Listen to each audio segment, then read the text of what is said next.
Hello viewers, আসসালামু আলাইকুম। আল্লাহর অশেষ সহমতে সব কিছু কমপ্লিট করে, যেমন চেক ইন থেকে শুরু করে ইমিগ্রেশন, সিকিউরিটি চেক সব কিছু কমপ্লিট করে আমরা এখন সোজা চলে যাচ্ছি এয়ারক্রাফটের দিকে।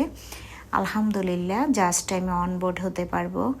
আমরাই লাস্ট প্যাসেঞ্জার ছিলাম। শ্বাসরুদ্ধ করা একটা জার্নি ছিল আজকে আমাদের। আমরা কখনোই আশা করিনি যে আমরা এয়ারক্রাফটে উঠতে পারবো।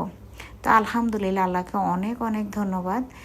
শেষমেশে দৌড়াই চলে আসলাম, এখান পর্যন্ত এসেছে, আর কোনো ভয় নাই। আলহামদুলিল্লাহ, এখন সুন্দরভাবে অনবোর্ড হতে পারলেই সব কিছুর জন্য আল্লাহর কাছে শুক্রিয়া।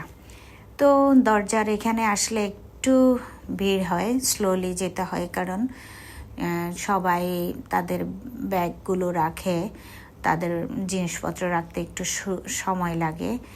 এর মধ্যে ঢুকতে এয়ার হোস্টেস খুব সুন্দর অ্যাপ্রিসিয়েট করলো আমাকে, ওদেরকে অনেক ধন্যবাদ।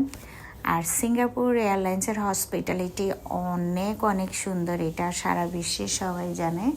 ওদের হসপিটালিটির জন্য ওরা অনেক ফার্স্ট। ওদের হসপিটালিটি খুবই সুন্দর। দেন চলে আসলাম। আস্তে এখান দিয়ে আমি আর ঢুকতে পারি নাই, যেহেতু অবনী বসবে জানালার পাশে, তো ও আগে ঢুকলো। তো আমি এখানে কতক্ষণ দাঁড়ালাম, কারণ সামনে এগোতে পারতেছি না, অনেকে ব্যাগ রাখতেছে। তো দাঁড়িয়ে আমি ওয়েট করতেছি।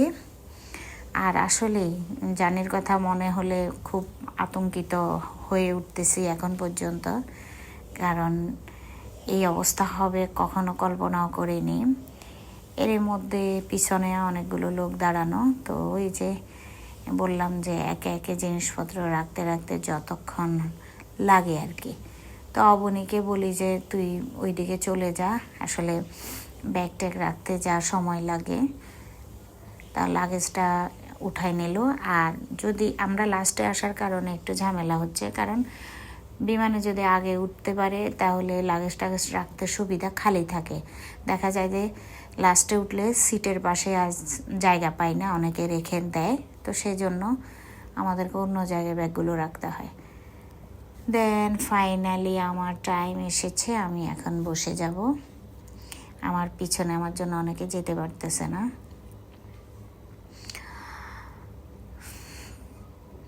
তো এমনিতে আজকের আরও একটু এক্সাইটমেন্ট বেশি। আজকে আমার বার্থডে ছিল, তো ছিল না, আজকে 12টার পরে স্টার্ট হয়ে যাবে বার্থডে, আর 5-10 মিনিট পর। তো সেটার জন্য একটু এক্সাইটেড। দেন ফাইনালি আমি বসলাম। এদিকে এয়ার হোস্টেস এসে আমাকে একটা ওয়ার্ম টাওয়াল দিল হাতটা পরিষ্কার করার জন্য। তো আমার এদিকে একটু ঠান্ডাও লাগছে, তো ওয়ার্ম টাওয়ালটা আমার কাছে খুবই ভালো লাগতেছে। আমি হাতের মধ্যে এটাকে নিয়ে খুব করতেছি। এদিকে অবনীকেও দিল, আর আমার জামাই শুরু করে দিল তার প্রসেসিং। আমি হাতটা পরিষ্কার করে এখন একটা ফ্রেশ ঘুম দিব।